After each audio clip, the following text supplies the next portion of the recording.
கிறிஸ்துவில் அன்பிற்குரியவர்களே, இன்றைய நாளின் இறைவார்த்தை பகுதியில் இயேசு பேய் பிடித்திருக்கிற ஒருவரை குணப்படுத்துவதை நாம் வாசிக்கிறோம். இங்கு இயேசுவையும் பெயல்செபூலையும் தவிர வேறு யாரையும் பெயர் குறிப்பிட்டு நற்செய்தியாளர் சொல்லிவிடவில்லை. குணமடைந்தவர் யார், இயேசுவை கொச்சைப்படுத்த முயன்றவர்கள் யார், இயேசுவிடத்தில் அடையாளங்களை கேட்ட மக்கள் யார் என்பதை வெளிப்படையாக குறிப்பிடவில்லை. ஆனால் இந்த பகுதி சார்ந்த ஆய்வுகள் சொல்லுகிறது, இது எல்லோருமே யூதர்களாக இருக்கக்கூடும். குணமடைந்தவர் ஒரு யூதராக இருக்கலாம், இயேசுவை களங்கப்படுத்த நினைத்தவர்களும் யூத ஆளும் வர்க்கமாக இருக்கலாம், இயேசுவிடத்தில் அடையாளத்தை கேட்டவர்களும் அவரை சூழ்ந்து நின்ற மக்களாக இருக்கலாம் என சொல்லி, யூத வழக்கப்படி பேய் ஓட்டுவதற்கு ஒரு வழிமுறை இருக்கு. கடவுளுடைய பெயரையோ தங்கள் குலமுதுவர்கள் இறைவாக்கினர்களுடைய பெயரை திரும்ப திரும்ப சொல்லி பேய் ஓட்டுவார்கள். உடனடியாக அந்த பேய் ஓடினு சொல்ல முடியாது, சில காலம் எடுக்கலாம். ஆனால் இன்றைய நாளில் வாசிக்கிறோமே, கினோமாய் என்னும் மூலச்சொல் பயன்படுத்தப்பட்டிருக்கு. அப்படின்னா உடனடியாக அற்புதம் நிகழுது, அந்த பேய் அங்கிருந்து விலகி ஓடுது. இது யாருக்கு கலக்கத்தை கொடுக்கிறது? இது நாள் வரை அந்த பேய் ஓட்டுகிற பணியை செய்து கொண்டிருந்த அந்த யூத ஆளும் வர்க்கத்திற்கு ஒரு கலக்கத்தை கொடுக்கிறது. ஆகவே தான் என்ன செய்கிறார்கள், இயேசுவினுடைய அந்த அற்புதத்தை கொச்சைப்படுத்த முயல்கிறார்கள். இவன் ஆண்டவருடைய வல்லமையினால் அல்ல, மாறாக பெயல்செபூலை கொண்டு இந்த பேயை ஓட்டுகிறான்னு சொல்லுகிற பொழுது, தங்கள் அதிகாரத்திற்கு எதிராக அல்லது தங்களுடைய அதிகாரத்திற்கு முரணாக எழுந்து நிற்கும் இயேசுவை, அவருடைய அற்புதத்தை கொச்சைப்படுத்துகிற முயற்சியில் யூத ஆளும் வர்க்கம் நிற்கிறது.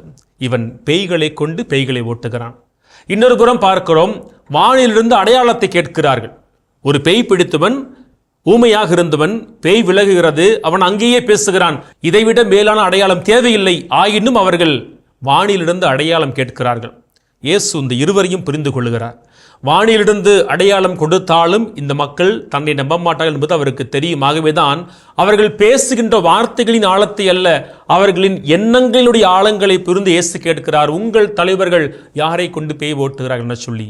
இந்த கேள்வி அவர்கள் எழுப்பிய கேள்விற்கு இன்னொரு கேள்வி வழியாக இயேசு கொடுக்கின்ற பதிலாய் மாறிப்போகிறது. நாம் தமிழில் வாசிக்கிறோமே, நான் கடவுளின் ஆற்றலால் பேய் ஓட்டுகிறேன். கிரேக்கத்தில் எப்படி இருக்கு, என் தக்தூலோ தேயு, ஆற்றலால் அப்படின்ற வார்த்தைக்கு என்ன மூல சொன்னா தக்தூலூஸ், அதாவது கரம் என்பது ஒரு பொருள்.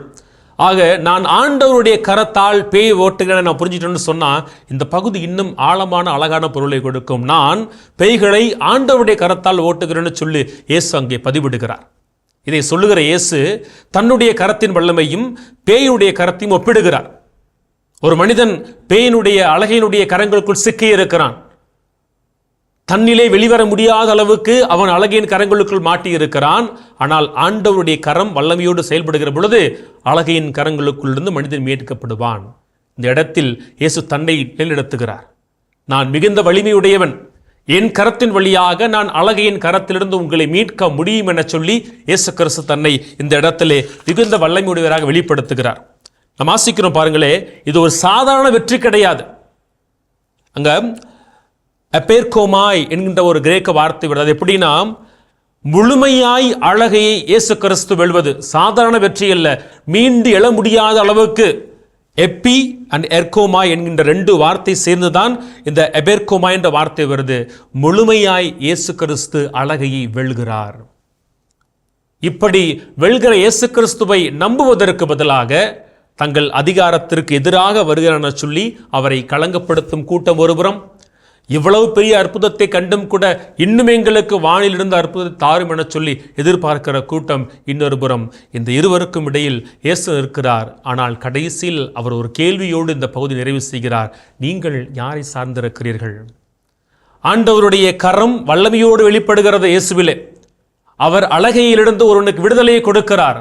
கடைசியில் சொல்லுகிறார், நீங்கள் யாரை சார்ந்திருக்கிறீர்கள்? மனித அடையாளங்களை சார்ந்தா, மனித அதிகாரத்தை சார்ந்தா, அல்லது என் வழியாய் வல்லமையோடு செயல்படும் ஆண்டவருடைய கரத்தை சார்ந்திருக்கிறீர்களான சொல்லி அவரை சார்ந்திராதவர்கள் இந்த இடத்தில் அவருக்கு எதிராக செயல்படுகிறார்கள் என்கிற பொருளில் வருகிறது. ஆக அன்பிற்குரியவர்களே, நாம் யாரை சார்ந்திருக்கிறோம் என்கின்ற ஒரு அழைப்போடு இந்த நாடு இறைவார்த்தை பகுதி நிறைவு பெறுகிறது. அடையாளங்களை எதிர்பார்த்து காத்திருக்கிற ஒரு கூட்டமாம், அல்லது இயேசுவை நம்முடைய அதிகாரத்திற்கு எதிராய் வந்துடுவார்னு சொல்லி எதிர்க்கிற கூட்டமா, அல்லது இயேசுவின் மீது முழுமையான நம்பிக்கை வைத்து அவர் இந்த உலகத்தினுடைய கட்டுகளிலிருந்து நம்மை விடுவித்து மிகுந்த வல்லமையோடு செயல்பட்டு நமக்கு விடுதலை கொடுப்பார் என சொல்லி அவரை சார்ந்திருக்கிற போகலாம். எண்ணி பார்ப்போம். அவரை சார்ந்திருக்கிற மக்களாய் மாறி நாம் ஆசி பெறுவோம். இயேசுவுக்கே புகழ், இயேசுவுக்கே நன்றி. மரியே வாழ்க.